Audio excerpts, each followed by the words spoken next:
안녕하세요. 한국강사교육인협회 대표 심선민입니다. 네, 안녕하세요. 세종 리추얼 진로서서 연구소의 이주연입니다. 네, 오늘도 저희가 부모님들과 함께 읽으면 좋은 책 소개하는 시간인데요. 네, 네. 그래서 오늘 소개할 책은 뭐죠, 소장님? 네, 네. 예쁜, 네. 표지도 굉장히 예쁘죠? 네. 아직도 가야 할 길. 네, 이게 기정판이라서 굉장히 예쁜 분홍색 표지로 다시 나왔어요. 네. 네. 이 책은 뭐 읽으신 분들이 많으실 것 같아요. 뭐 굉장히 유명한 책이고, 네. 그 다음에 굉장히 오랫동안 또 사랑받았던 그 스카팩. 스카팩. 네, 이 책인데요. 이 스카팩은 작가이시면서 또 사상가이셨고, 또 오랜 시간 동안 그 정신과 의사로서 또 심리 상담을 했죠. 그런 분이셨어요. 네. 이 책, 할 말이 참 많아요. 그쵸?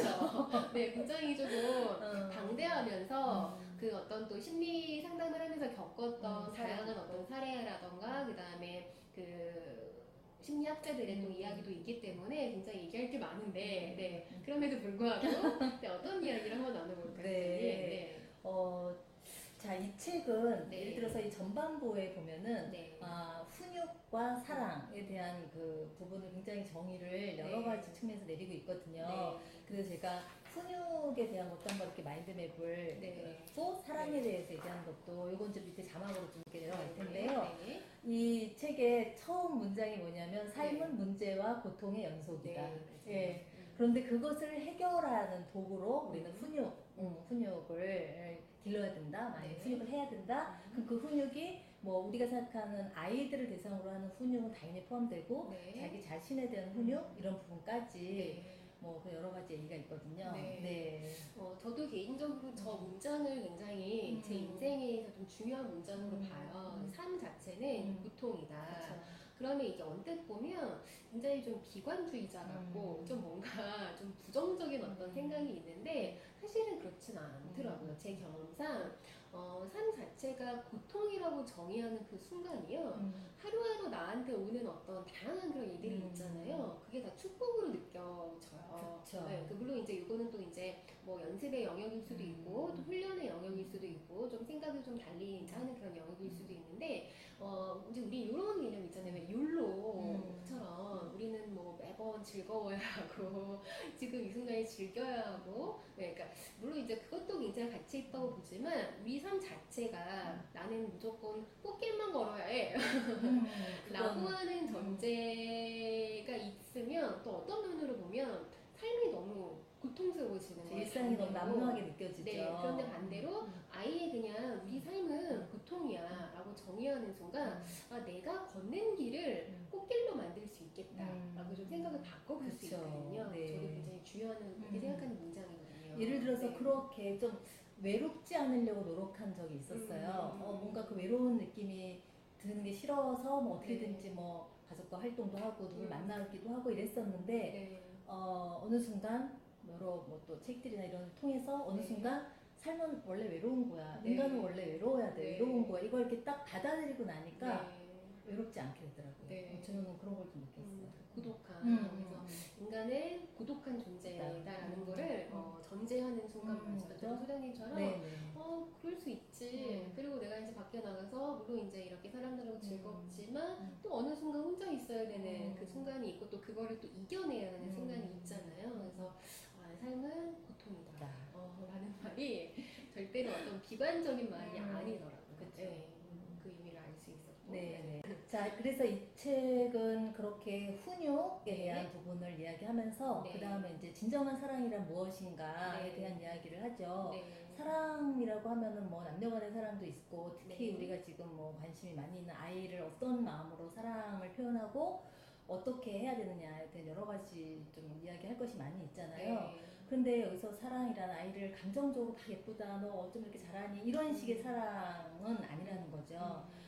사랑은 내 자신이 어떤 충만된, 치유되는 그런 느낌. 자, 그렇게 성장된 내 자아로 자연스럽게 옆에 있는 사람을 도와주는 것, 그것이 사랑이라고 하는 거죠. 네. 저는 거기에서 굉장히 많이 좀 와닿더라고요. 네. 감정적인 사랑은 오래 갈 수가 없잖아요. 그런데 내 마음이 편안하고 치유된 상태에서 누군가를 도와주는 거죠. 네. 우리가 제일 도와줘야 할 뭐 대상은 일단 아이들이라고 본다면 네, 그래서 우리 부모 교육에서 지금 말하는 게 우리 자신을 먼저 좀 돌아보자라는 네. 것과 일맥상통해서 네. 그 부분이 많이 와닿았습니다. 맞아요. 네. 그러니까 내가 먼저 온전하게 좀 서 있고 그쵸. 강하게 서 있어야 누군가를 사랑할 수 있는 힘도 생기는 건데 내가 나 스스로를 사랑을 못하고 있으면 사랑을 주는 것도 쉽지 않구나. 맞죠. 온전할 수 없겠구나. 근데 그쵸. 라는 부분 좀 알 수 있는 그런 좀 심오한 이야기들이 참 많아요. 그리고 이제 스카페 요 이제 작가님께서 상담을 하면서 그 이제 상담자 내담자 분들하고 또 이제 다양한 그런 사례들을 다루고 있기 때문에 그 사례를 통해서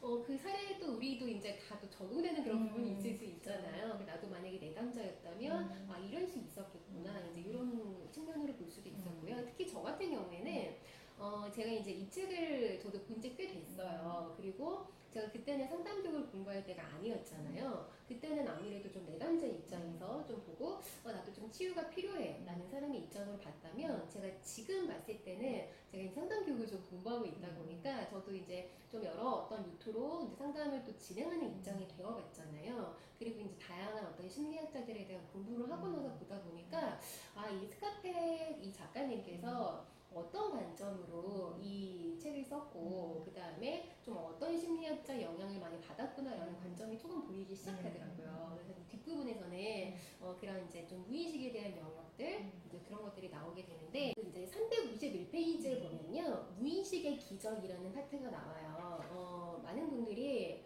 저도 이제 과거에는 그랬던 것 같아요. 무의식을 굉장히 조금 중요한 영역이 좀 아니라고 생각했었어요. 왜냐하면 의식이라는 게 내가 정말 생각하는 영역이기 때문에 의식은 굉장히 중요한 거고 무의식은 좀 하찮은 존재야라는 생각을 하고 있었거든요. 그리고 대부분의 좀 많은 분들도 저랑 비슷한 생각을 갖고 계신 분들도 꽤 많더라고요. 그런데 실제적으로 제가 이제 심리나 이런 것들을 공부를 하면 할수록 무의식이라는 그 영역이 굉장히 중요하구나. 그리고 우리가 이제 삶에 있어서 많은 부분 뭐 선택을 하거나 그런 다음에 관계를 할 때 무의식적으로 행하는 것들이 굉장히 많고 그 무의식의 어떤 부분들이 나를 결정하고 컨트롤하는 것들이 굉장히 많구나라는 걸 알게 됐어요.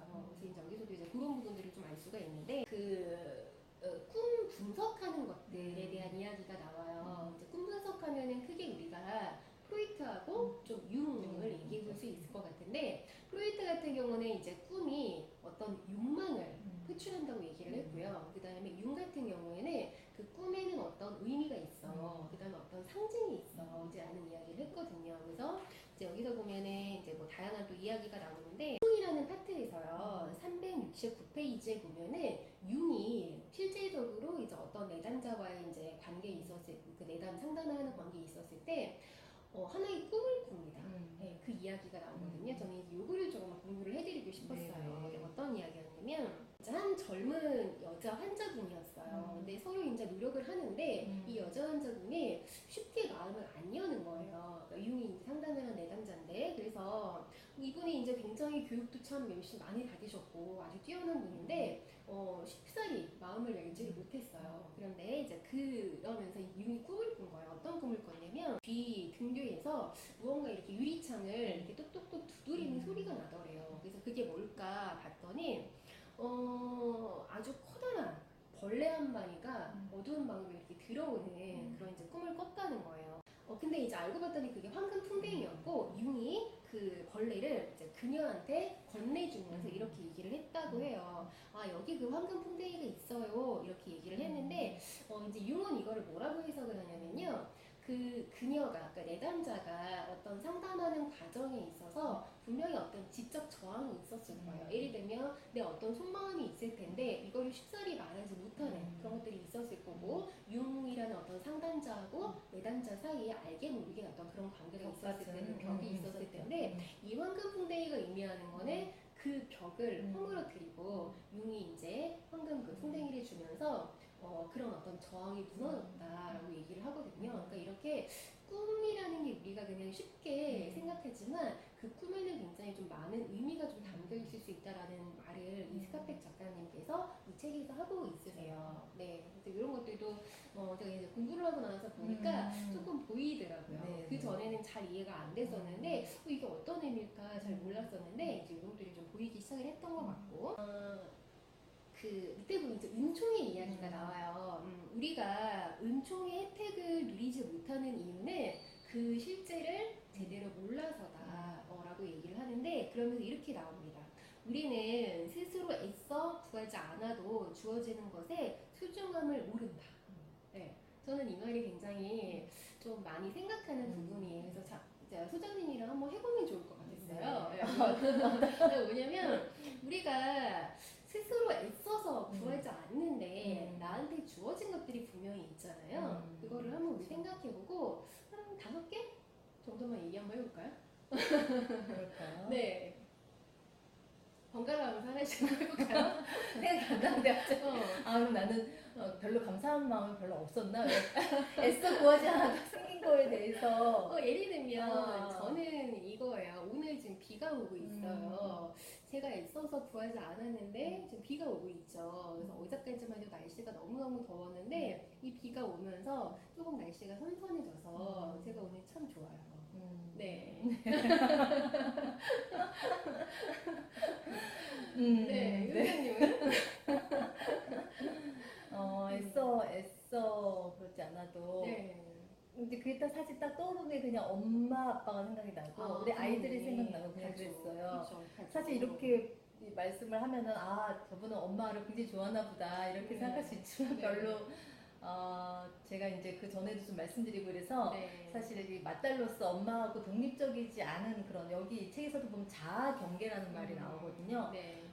그런 게 너무 밀착되어 있으니까 자아 경계가 확실하게 분리가 좀 안 됐었던 것 같아요. 그러니까 거기에 약간 좋아하는 마음도 있지만 그 애증이라고 하는 그런 것들이 있긴 한데 그래도 이 순간에 사실 그래서 아까 제가 말을 좀 확 나오지가 않았거든요. 그래도 그 순간에 내가 애써 구하지 않아도 나한테 왔던 것 하면 엄마, 아빠, 그리고 우리 자녀 이렇게 생각이 되네요. 네, 저도 이제 가족이에요.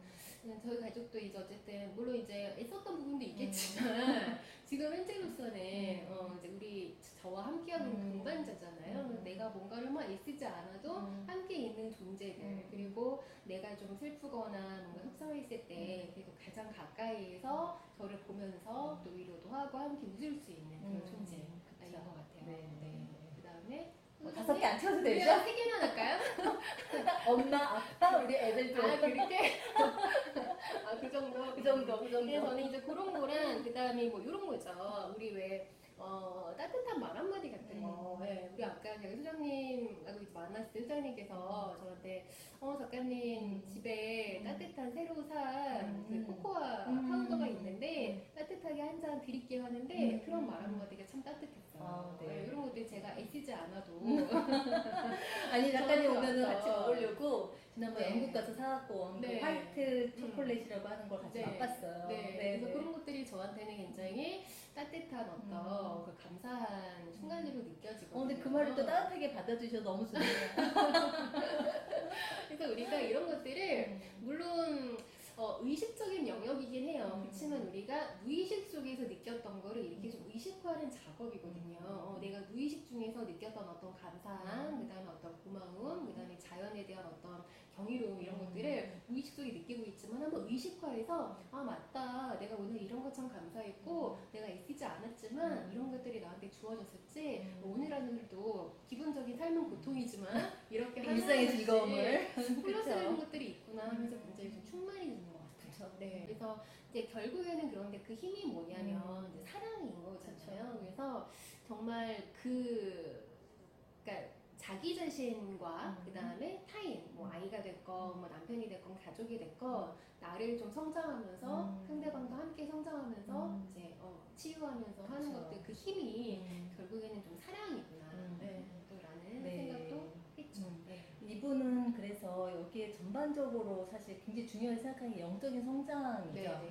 부부 사이에도 아니면 가족 간에 아이와 부모 사이도 모든 면에서 영적인 성장을 할 수 있는 사이여야 된다. 그렇게 표현을 하고 있고요. 그래서 이 책은 이렇게 훈육, 사랑, 그 다음에 이제 어떤 종교적인 면, 뭐 은총 이런 쪽까지 해서 큰 카테고리로 그런 부분을 좀 이야기를 많이 하고 있어요. 그러면서 또 하나는 굉장히 또 구체적으로 우리한테 아이들의 대화법에 대한 이야기도 해주고 있거든요. 여기 관심을 행동으로 나타내는 것이 네. 사랑이다. 이렇게 꼭지 제목이 있고 네. 거기에 보면 176페이지에 아주 자세하게 얘기가 나왔어요. 예를 들어서 이제 6살짜리 아이예요. 네. 자, 6살이 된 아이를 한번 생각해 보자. 네. 5가지 유형으로 나와요. 첫 번째는 이제 아이가 이야기를 할 때 아이와 어떻게 대화를 하고 어떻게 응해줄 것인가에 대한 5가지. 첫 번째가 아이가 계속 제잘되고 조잘거리고 의미 없는 말들서부터 시작해서 이야기를 많이 하잖아요. 그럴 때 사실 이제 첫 번째는 그냥 조용히 하고 있어 이렇게 딱 얘기해야 된다고 하는 첫 번째가 그러니까 이야기를 하지 않게 하는 거. 근데 두 번째는 이야기를 그냥 하기는 하는데 그냥 방관하면서 듣지 않는 거예요. 자, 세 번째는 듣는 척 하면서 부모님이 하던 일을 그대로 하거나 하던 생각을 그대로 하면서 그냥 약간 이렇게 맞춰주는 거죠. 그래? 그거 좋구나. 뭐 이런 정도의 반응. 그 다음에 네 번째는 이제 선택적으로 요거는 아이를 좀 들어줘야 되겠다 하는 게 있으면 귀를 쫑긋 세워 들으면서 최소한의 노력으로 뭐 쭉정이와 알곡을 구별하기를 바라는 그런 방법이다. 이렇게 표현하고 있고요. 네. 선택하는 거죠. 그 다음에 5번째는 모든 걸 다 진심으로 들어주는 거예요. 온 정신을 기울여 아이의 얘기를 듣고 말 한마디 한마디에 의미를 두어 모든 문장을 이해하려고 노력하는 것. 이게 5번째. 근데 사실 우리는 이 5가지 방법 중에서 5번째 방법이 제일 좋아. 우리는 정말 그렇게 노력해서 아이한테 해줘야 돼. 이렇게 솔직히 생각할 수도 있는데 이분은 모든 걸 그렇게 5번째 방법으로 하면 안 된다는 거죠. 어떻게 일상에서 이렇게 5번째 방법으로만 하겠어요. 그래서 이 5가지, 뭐 방관도 하고, 뭐 좀 조용히 해, 이렇게도 하고, 이런 5가지의 방법을 다 활용을 해서 써야 된다. 이렇게 자세하게 이야기하고 있는 것도 우리가 대화법에서도 많이 참고할 수 있는 그런 부분인 것 같아요. 그래서 이제 이 파트의 마지막에 보면은 근데 만약에 게으르면 이거를 이행을 안 할 거다. 그러니까 뒷부분에도 보면은 게으름이 원죄라는 말을 하거든요. 그래서 방법적인 거는 다 알지만 결국에 그거를 실행하지 않으면 게으른 거다. 그거는 사랑이 아니다. 이렇게 얘기를 하고 있어서 결국에 좀 실천적인 부분에 대한 이야기를 하고 있어요. 네, 노력을 해야 된다는 그런 부분. 그런 부분이 있었고.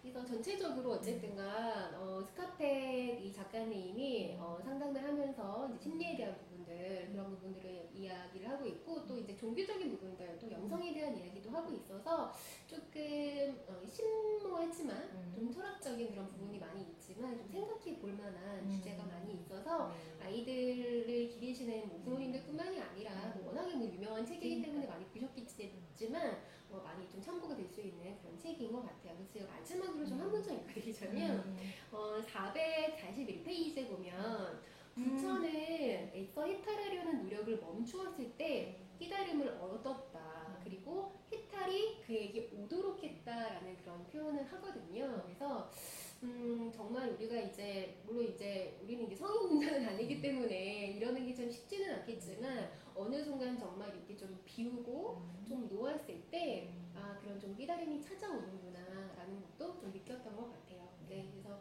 굉장히 좀 좋은 책이고 여러분들이 좀 생각할 수 있는 그런 책 소개해드렸습니다. 정말 삶은 고해다.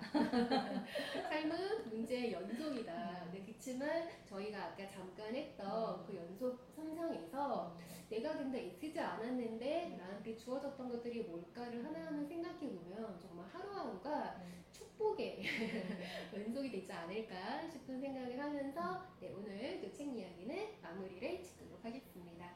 다음 시간에 더 좋은 책으로 만나뵐게요. 감사합니다.